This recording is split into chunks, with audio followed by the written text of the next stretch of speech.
Hello, my name is Dr. Defina Allen. I am a board-certified obesity medicine physician. I have my own medical weight loss practice, Wise Weight Management, in Saginaw, Michigan, and I am going to be sharing some information today about healthy weight loss and then give you some good eating tips.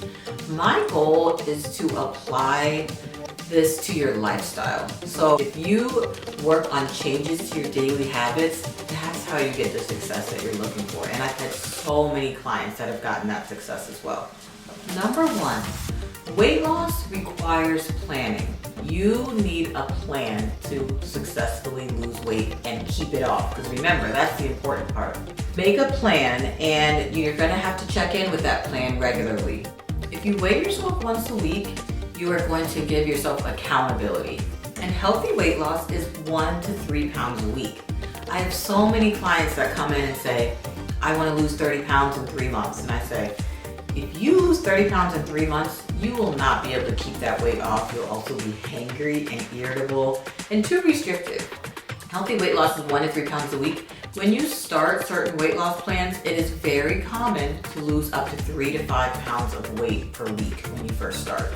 Next, you want to be keeping track of what you eat and drink, anything that's not water, every day. So there's lots of free apps. You can use Lose It, MyPlate, you can use MyFitnessPal.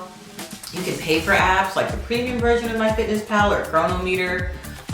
But you do need to keep track. I help my clients with tracking their macronutrients, tracking their calories. However, it's not all about looking at the minutia of the calories and the carbs and all of that. It's about the accountability. And really fun fact, people that keep track of their weight and track their food have been proven to lose more weight and keep it off than those that don't. So next we're going to talk about exercise. When people want to lose weight, the first thing I usually hear is, Dr. Allen, I gotta get in the gym. And I'm like, okay, that's fine. Go to the gym. I love my gym. That is great and a healthy activity. However, exercise alone is not enough for weight loss. So remember that. You have to combine exercise with eating changes, eating habit changes. Now, the benefits to exercise are endless. Oh my goodness, exercise improves your mood. It helps you sleep better. It improves your bone density. You get better muscle mass. You lose body fat. Your clothes fit better. It improves your blood pressure, your blood sugar, your cholesterol. I mean, the benefits to exercise are endless. However, you have to combine that exercising with eating. Now, exercise can be started after you start your eating plan. Because remember, if you're doing too much at once, you're going to feel overwhelmed and you might be much more tempted to fall off track. So I have a lot of clients that we first start with their eating and then a few weeks later, that's when we add in exercise. And with exercise, remember, it is okay to start off with small amounts. And if you do have certain medical conditions like heart problems or lung problems, just make sure you check in with your doctor first. And don't do things that are painful. Do things that feel good for you. And it's okay to push your body, but too much too fast is a recipe for not sticking with it. So next, to successfully lose weight and keep it off, there are 4 main factors: your eating, your exercise, your stress management, and sleep. And medication can play a role as well for some patients. So in terms of your stress management, if you are not managing your stress in healthy ways, it is really difficult to stick to a weight loss plan. And sleep. If you are not getting 7 to 9 hours of sleep, it makes your weight loss plan a lot more difficult. A lot of people come to me and say, I have a baby, or I work night shift, I have to have fragmented sleep. I say, hey, we're going to meet you wherever you're at, but any amount of sleep that you can increase is going to make your weight management plan more successful. Because remember, lack of sleep increases your hunger hormones, lack of sleep increases your irritability, it increases your stress levels, and you're gonna be much more tempted to make unhealthy choices. We're gonna move on to eating tips. In terms of healthy eating for a weight management plan, the first thing I work with my clients on is increasing your vegetables. So with veggies, You can buy them frozen. It's a fast, easy way to quickly add in more vegetables. I recommend 5 to 7 servings of vegetables per day. Now, I know what you're thinking. A lot of people are gonna say, oh my gosh, that is a lot of vegetables. And remember, a serving of veggies, a half cup of green beans or a full cup of like lettuce or leafy greens is a serving. So wherever you're at, just gradually increase. You might have an upset stomach if you try to go from 1 veggie to 6 servings of veggies. But the thing I love about veggies is they're high in fiber, vitamins, and minerals. And if you're focused on adding in more vegetables, it's much easier to make healthier choices because you're so focused on adding in veggies, you won't have time to eat the chips and the crackers and the cookies as often.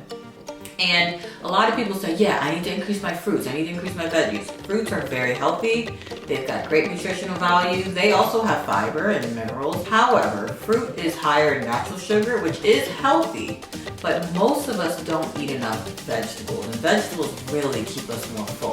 So really work on veggies first. The next thing is protein. So we need to get an adequate amount of protein. A lot of clients say, well, how much protein do I need?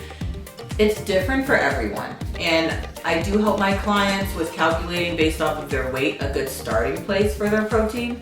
But remember, you don't need high protein, but just, a good amount of protein, meaning have at least a serving of protein with each meal.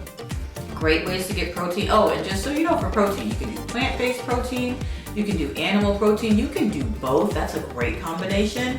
Some of my clients are vegan or vegetarian and some aren't. We can work with you wherever you are at and with whatever is important to you. Some great examples of protein sources would be beans, lentils, lean proteins like chicken, turkey, fatty fish is very healthy. We'll talk about healthy fat in a little bit. And then also eggs, plain Greek yogurt, cottage cheese, also tofu. You can buy protein powders.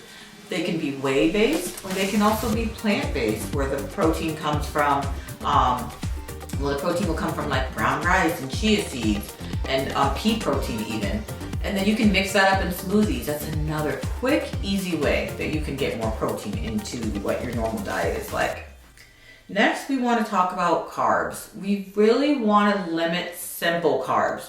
So when I say simple carbs, I mean carbohydrates that are of very little nutritional value, and they also are, they don't have much fiber in them. So some examples of simple carbs would be cookies, potato chips, crackers even, which I used to think crackers are healthier than chips. I'm making a better choice, but they're really just processed flour, and they usually have some sugar in them too. Even a lot of cereals, white rice, pasta, white bread, white pastas, white bread. Those are the type of carbs we want to limit. When I say limit, if you know you're eating a lot of those, just first start cutting them down. And then we want to eat more complex carbohydrates. So those are carbohydrates like sweet potatoes, brown rice, beans and lentils are also complex carbs. Vegetables and fruit are complex carbs as well, that they do go in that category of macronutrients. Complex carbs are going to give you a lot more fiber. And when you eat more fiber, you feel more full. So you also want to eat enough healthy fat. That's why I've got my shirt. Plants, protein, and healthy fat. That's my mantra. So with healthy fat, what I mean are fats that are good for your body, and they're actually good for your heart, and they actually also help you with fullness throughout the day. So examples of healthy fats would be olive oil, avocados, like I mentioned before, fatty fishes such as tuna. But really just focus on getting your healthy fat from whole foods. That's always the goal. Flaxseed and chia seed is a quick, easy healthy fat you can add to your salads or smoothies or oatmeal. So that's another quick, easy option. Moving into what we drink, you want to replace pop and juice, or if you live in the South, soda. You want to replace those with water. So growing up, I always thought juice was healthy. 100% juice, they market that as having lots of fruit, and then you feel like, oh, I got my serving of fruit. However, juice is usually also very little nutritional value. And even if you're buying 100% apple juice, the reason why is because juice is a whole lot of fruit very condensed into a drink.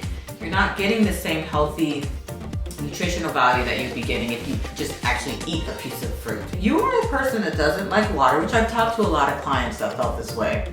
Flavor it in different ways. Put some, you can put lime in it. You can put lemon in it. You can actually put cucumber in it just to give it a little bit more flavor. Drink it room temperature, drink it ice cold. Drinking water is non-negotiable. So we just have to find a way to help you learn how to drink more of it. Do you have to get 64 ounces? Do you have to get a gallon of water a day? No. People have different nutritional demands based on their medical conditions, their height, their gender, their weight. However, just whatever you're drinking for water, if you know you're not getting enough, just work on increasing it. Like I said, I really like to keep things simple. So we're almost done. We're really gonna move into things that are higher in sugar. Now, a lot of people say, I wanna eat healthy, but then there's a graduation party, or I'm taking a trip with my family, I'm going on a cruise. How am I gonna lose weight and still be able to enjoy myself? And that is my big passion, helping people find that balance.